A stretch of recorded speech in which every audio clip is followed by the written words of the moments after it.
Баршаңызға сәлем. Мың бір кеңес арнасында бүгін сіздермен өте пайдалы ақпаратпен бөлісетін боламын. Менімен бірге болыңыздар. Жалпы жеміс-жидек құрамында адам ағзасына пайдалы дәрумендер өте көп. Солардың ішінде бананның орны ерекше. Банан депрессиямен күресуге көмектеседі. Оның құрамында триптофан заты бар. Бұл триптофаннан қуаныш гормоны серотонин синтезделеді. Сондықтан бір банан жеп көңіл күйді айтарлықтай жақсартуға болады. Банан әлемдегі аллергия тудырмайтын жалғыз ғана жеміс. Тіпті жас нәрестелерде де банан ешқандай гиперсезімталдық, яғни аллергия көріністерін бермейді. Сүйектерді қатайтады. Банан арқасында ағзадағы кальций жиналып тұрады. Қалыпты жағдайда ағзадан кальций сынды пайдалы минералдар зәрмен сыртқа шығып кетіп отырады.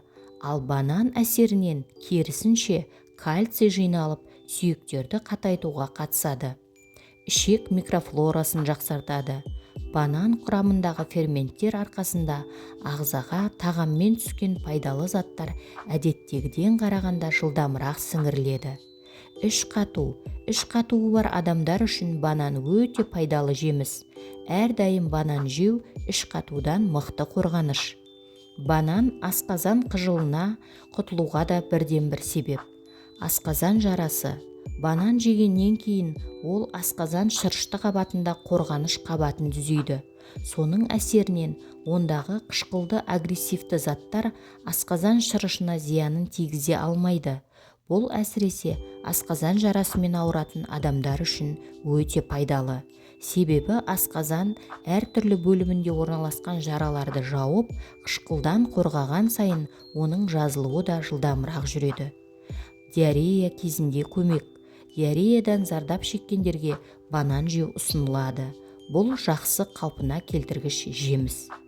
Көп жүріп, физикалық жаттығулармен айналысып, спортпен айналысатындар үшін балтыр бұлшық етінің дірілінен сақтайтын қасиеті бар. Себебі банан құрамындағы калий бұлшық етке оң әсер көрсетеді. Банан энергия көзі. Егер спортпен шұғылданбас бұрын банан жеп алсаңыз, бұл жаттығулардың эффективті өтуіне септігін тигізеді. Себебі ағзада қант мөлшері көбейіп, энергия жаттығулардың соңына дейін жететін болады. Анемия. Қаны аздар үшін банан таптырмайтын тағам.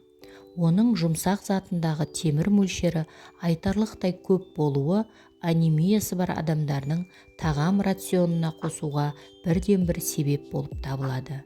Банан иммунитетті жоғарылатады. Бүйрек. Банан бүйрекке оң әсер көрсете алады. Пайдалы заттар, микроэлементтер бүйрек қызметіне көмектесіп, құм мен тастардан арылуға көмегін тигізеді. Жүрек айну. Банан жүрек айну мен жүктілер токсикозы кезінде көмектесетін ғажап тағамдардың бірі. Шылым шегуді қою. Никотинді тәуелділіктен құтылып келе жатқан адам үшін банан жеу пайдалы.